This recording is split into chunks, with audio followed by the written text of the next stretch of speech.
Inside Textiles room. The children come inside as Janie finishes setting up her sewing machines on a big table. Children, come on in. I've just finished setting up for today. Take a seat. The children sit down. Now today, everyone, I thought we would do something really fun. I had an amazing idea.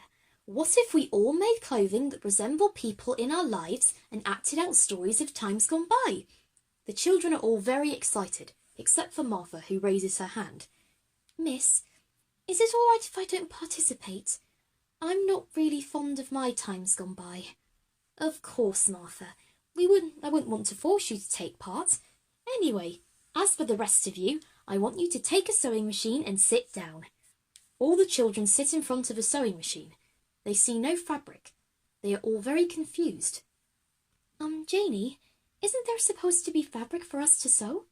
Oh, so you noticed. These aren't just any old sewing machines. All you need to do is put your foot on the pedal, think of someone you know, and let the machine knit the exact clothes they wear.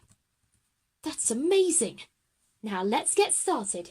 Think of anyone you want, and then we can start telling stories. The children put their feet on the pedals and begin thinking of people, making lots of clothes. Ryan is especially excited. This will be the perfect opportunity to tell everyone the crazy things we all get up to in Justin's house. Inside stage behind curtain in Textiles room. Janie opens up a curtain and everyone brings their clothes with them. I can see you've all been busy. Who would like to go first? Ryan tries to jump in to go first, but Alexander comes to the front. Could I please go first? Of course, Alexander. What's the story you're going to tell? The story of my first heroic act. Time skip. Alexander is wearing a wig that makes him look like a girl. Oh, please save my cat. It's stuck up this tree. Alexander takes off the wig. Fear not, my lady. Alexander Underpants will save you, I said. Then I flew up into the branches and I took her down to the ground where I was hailed a hero for the first time in my life. Everyone claps. Ryan claps reluctantly. All right. Who would like to go next? Ryan tries to go again, but Maria comes forward. I'd love to go next, Janie. Of course you can, Maria. What's your story? This is the story of how Dad joined the band. It all began when B-Funks were about to perform on the main stage of Basingstoke Live. The current drummer Tim had a habit of turning up late. Time skip. Maria puts on a hat and a fake moustache. That's it. We need to find a new drummer, was what Grandad said. My dad was in the audience for the whole ordeal and seized the opportunity to join the band after Tim left. It was amazing. Everyone claps. Ryan continues to sulk. Who is next up to tell a story? Janie, could I tell my story next? Somebody's eager. Why don't you let someone go before you, Ryan? Save the best till last. I suppose so. I'd like to do it. My dad has gotten into all kinds of mischief.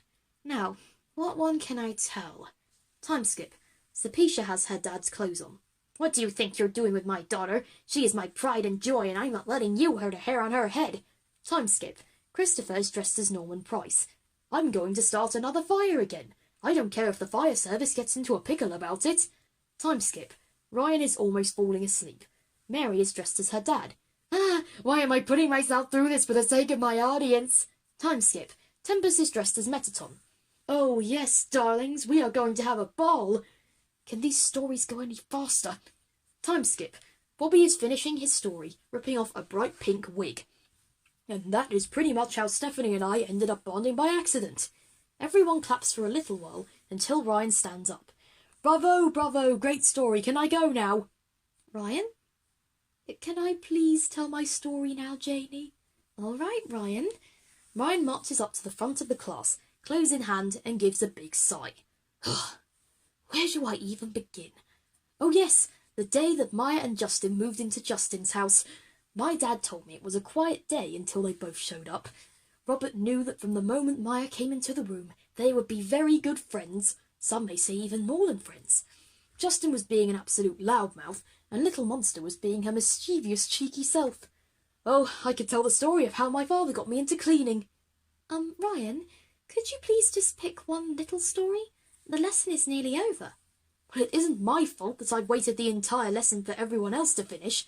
I practically begged to go first, but the rest of you completely cut me off. Ryan, You know we didn't mean to. I've been waiting to tell my stories all day. How do you think I feel? Janie puts her hand on Ryan's shoulder and he stops. Ryan, if I were in your shoes, I wouldn't be too happy either. But that's no excuse to lash out at your family like that. Every person has a story to tell, but we have to let others tell their stories before ours. But Janie, you'll have all the time in the world to tell all the stories you want to. I think that everyone's stories today were wonderful, and in another lesson, you can tell everyone your wonderful tales. Does that sound okay? Everyone has a story that they are eager to share. Some want to tell it more than others, and they may not seem to care. Everyone wants to tell it, but we all have one to hold. Some are shy and keep it in, while others are more bold. Everyone has a tale of happiness and dread. But some think their ones are better and keep on talking instead. We have to give ourselves a break and give someone else a chance. If we learn to share our stories this way, life will be a merry dance. We all have stories, but what we do with them makes us who we are.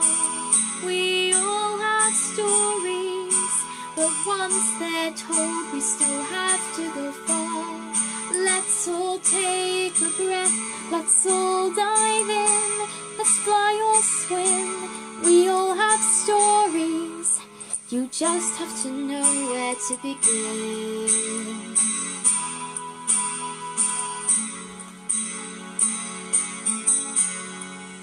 Everyone has a story, I guess that mine can wait.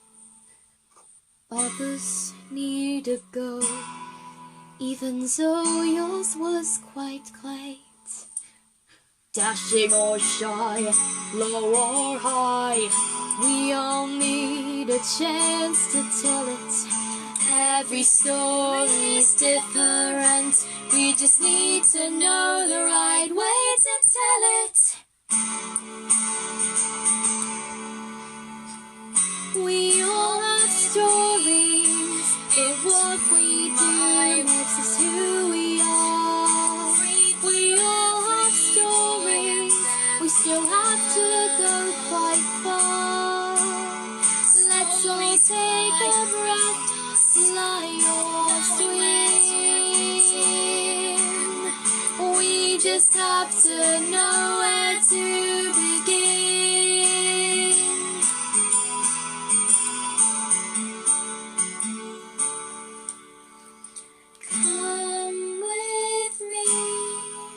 Into our world, free for every boy and every girl. Stories fly around us, not knowing where to fit in. We just have to know where to begin. Ryan looks at his other half-siblings. He is looking very guilty. I'm sorry. I didn't mean to get so mad at you. I should have just waited patiently like the rest of you. It's fine, Ryan. You had every right to be angry at us. And one day we can hear of all the crazy tales of Justin, you, your mum, little monster, and your dad. That sounds great to me. All right, everyone, put all of your clothes into this box here and we can act out even more stories next time. Perhaps we can all cut them a bit short so we can all tell a story, okay? Yes, Janie. Definitely, Janie. Wow, Ryan, you went hopping mad. I guess I did. It's always the nice people that get the most angry. That's probably why your dad gets so mad at Justin. You act just like him. Yes, I am a lot like my dad, aren't I? The rest of the children laugh as they toss their clothes into a big box in the classroom. Janie nods and winks at the kids as they all leave.